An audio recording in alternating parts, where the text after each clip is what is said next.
তাকে লাঘব করার জন্য মানুষের সামর্থ্যের ভিতরে দ্রব্যমূল্যকে নামিয়ে আনার জন্য কি পদক্ষেপ নেওয়া যায় সেই সমস্ত বিষয় নিয়ে আলোচনা হয়েছে। আগামীতে রমজান মাস আসছে, এটাকে সামনে রেখে অসাধু ব্যবসায়ীরা যাতে বাজারে কৃত্রিম সংকট সৃষ্টি করতে না পারেন এই সমস্ত বিষয়ে আমরা পরামর্শ করেছি। এর পাশাপাশি আইন শৃঙ্খলা পরিস্থিতি নিয়ে অনেক আলোচনা হয়েছে। দেশে সম্প্রতি ঘটে যাওয়া কিছু বিষয় নিয়ে আলোচনা হয়েছে।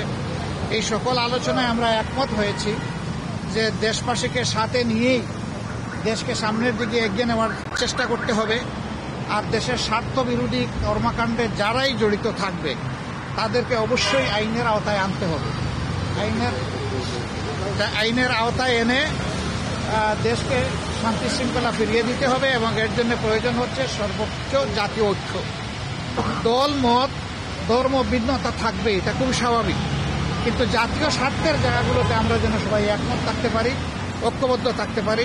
আপনাদের মাধ্যমে আমরা সেই আহ্বান জানাই এবং আমরা সেখানেও এটা তুলে ধরেছি।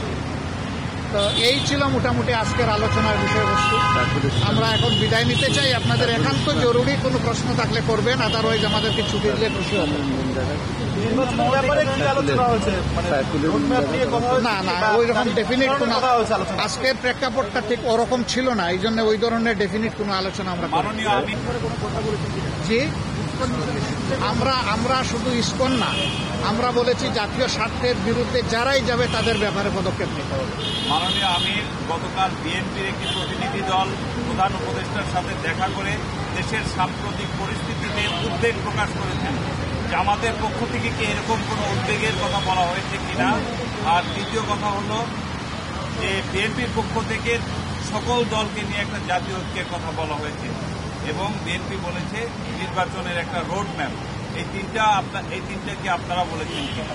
না, জাতীয় ঐক্যের কথাটা অবভিয়াসলি এসেছে এবং আমাদের উদ্বেগ নিয়েই তো আমরা আলোচনা এখানে বসেছি। সেই উদ্বেগ ওই অর্থে নয় যে হায় হায় দেশ হলে গুল্লায় গেল, বিষয় তা না। বিষয় হচ্ছে আমাদের দেশের শান্তি শৃঙ্খলা কারা ধ্বংস করতে চায় তাদেরকে চিহ্নিত করতে হবে এবং ঐক্যবদ্ধভাবে এটার মোকাবেলা করতে হবে জাতি হিসেবে। জি, আর কিছু নির্বাচন নিয়ে আপনাদের আমি বলেছি, অলরেডি বলেছি ব্যাপারে উত্তর একেবারেই একমত, এখানে কোনো দ্বিমত নাই। জাতীয় ঐক্য অবশ্যই থাকতে হবে। নির্বাচন নিয়ে জামাতের বক্তব্যটা কি আসলে? আমাদের বক্তব্য তো আমরা পরিষ্কার করেছি যে মিনিমাম সংস্কার যেগুলো দরকার, যেমন আমাদের 41 দফা দাবি আছে সংস্কারের, কিন্তু এই সরকারের জন্য আমরা 41 দফা দেইনি। আপনাদের মাধ্যমে আমরা মাত্র 10 দফা দিয়েছি, জাতির সামনে উপস্থাপন করেছি এবং তাদেরকে আমরা হ্যান্ড ওভার দিয়েছি। আমরা চাই যে এই সংস্কারগুলো দ্রুত করা দরকার। এই সংস্কারগুলো করে যত দ্রুত সম্ভব নির্বাচন দিয়ে দেওয়া উচিত।